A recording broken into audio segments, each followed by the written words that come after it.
O presidente Lula fez críticas à atuação da Polícia Militar do Rio de Janeiro. Durante o discurso, o presidente expressou preocupação com a maneira como os cidadãos negros e pobres das periferias são tratados, afirmando que é necessário respeitá-los para evitar tragédias. Dá uma olhada.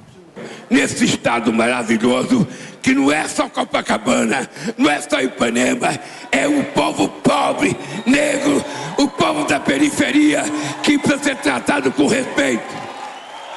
Para que nunca aconteça o que aconteceu com um menino de 16 anos, que foi assassinado por um policial despreparado ou irresponsável. Essa polícia tem que saber diferenciar o que é um bandido e o que é um pobre que anda na rua. Vocês deram uma olhada na cara do Cláudio Castro? Ele faz assim, ó, câmera close, ele faz assim, ó. Sim, é realmente. Uma coisa que não veio ali foram as palmas, né? Só veio no finalzinho. Vocês repararam na cara dele? Cláudio Castro tá sempre com essa cara, só o corpo tá ali. A impressão que dá é que a cabeça dele nunca tá ali. Ele fica olhando pro nada, às vezes fica mexendo no nariz. O corpo mesmo. Ele mexe no nariz? Que interessante. Fica assim, ó. Fica limpa assim, o salão, hein? É, mas não é limpeza, né? Não é por dentro, não, é por fora. Ah, tá. Assim, é massagem. Sei lá, massageando o nariz. Eu estaria massageando a cabeça. É, aqui, desvio de septo, chama.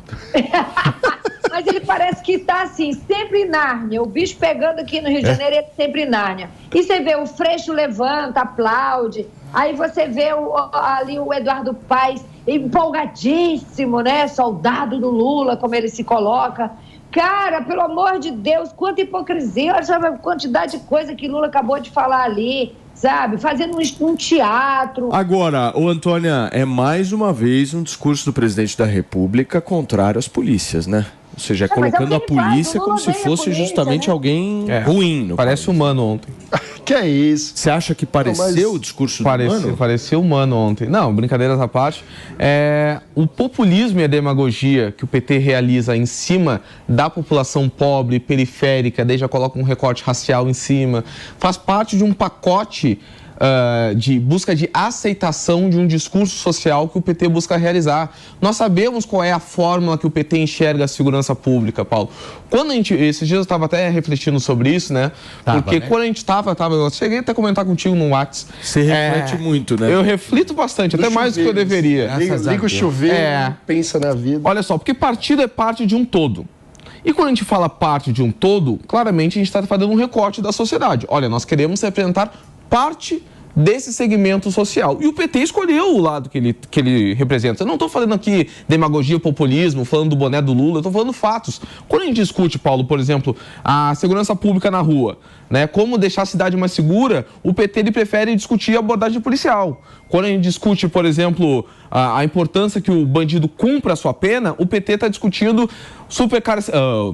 a política de descarceramento, a política de desmilitarização da polícia, né? Então tem ressocialização, então tem um discurso do PT que é um pacote completo. O que me assusta e me surpreende é a forma como o Lula ele vai, de certa forma, tentando sinalizar para a base, para, de certa forma, não gerar um descontentamento, né, falando dessas questões, mas, ao mesmo ponto, ele também não busca se chocar com a opinião pública, que é o exemplo, o silêncio que ele se encontra na Operação do Guarujá, né? Agora, é mais um discurso que segrega, né, mano? Mas assim, vamos separar as coisas. Um menino de 13 anos que frequenta igreja, que joga futebol, que simplesmente sonha em ter um futuro e é assassinado por um agente do Estado, é uma tragédia. É uma tragédia e que precisa ter uma fala, precisa ter um gesto dos representantes do Estado, do prefeito, do governador, do presidente da República. Isso é parte da questão. E aí, como que um policial chega nessa situação de matar indevidamente? Quero crer que não foi de propósito, não sei, temos que ver, apesar de que dizem que tem vídeo que mostra que o policial sabia o que estava fazendo, que o menino já tinha caído e o policial atirou. Sendo assim, esse policial não é mais um policial, né? Alguém que atira numa criança de 13 anos que está caída, não se comporta como policial, se comporta como um bandido. Mas não é tudo. Desonra a farda que veste. Olha, uma coisa que me chamou muito a atenção no discurso é que o Lula, ele se inflama, tudo isso é também uma forma de você puxar palmas e aplausos, enfim, só que não veio dessa vez, veio lá no finalzinho. Então, ou seja, eu acho que o povo também já está cansado desse tipo de discurso, sabe? Eu acho que a galera, na verdade, eu acho que o povo, eles querem muito mais hoje, não só a questão da prevenção, mas querem atitude, sabe? Porque você chegar com um discurso embalado aonde a gente já sabe que o Rio de Janeiro sofre realmente com a violência, por que não chega dizendo assim, olha, nós vamos acabar com a violência, o plano vai ser esse daqui pra frente, mas sabe? tem um e não ponto... ficar com esse discurso, porque, mano, não foge mais uma vez do que um discurso político e sapateando. O assunto é extremamente relevante. Claro, a gente não pode ausentar isso, mas simplesmente, mais uma vez, sapateando em cima do problema. E aí é onde eu ia chegar, porque uma coisa é fazer o discurso, que é mais fácil, outra coisa é resolver o problema. Porque quando a gente olha a polícia do Rio de Janeiro, o Rio de Janeiro não é a bagunça que é à toa. O Tem Rio uma de Janeiro... construção bem feita ali, né? Exatamente. E que há uma corrupção endêmica no estado, no Rio de Janeiro, que vai do governador, vários que foram presos, até a base. E passa pela polícia. Quando a gente fala da milícia carioca, é uma corrupção que está entranhada dentro da polícia. E isso é muito difícil de resolver. Isso precisa de gestão na polícia, de hierarquia. A coisa do... Quando um policial mata, acha que tem autorização de matar, que tem autorização de negociar com traficante, enfim, de virar um malandro com farda, a gente está falando de uma instituição que precisa de um choque de hierarquia, de ordem. Mano, a gente não tem, obviamente, mais informações a respeito desse caso do menino de 13 anos. 13 anos. De apenas 13 anos. Obviamente que as investigações elas vão trazer mais detalhamento dos fatos pra gente. Agora, o que eu volto a insistir é a questão do nível do discurso. O nível do discurso não é proporcional de uma situação para outra que o Lula faz. O exemplo que eu dou é muito claro.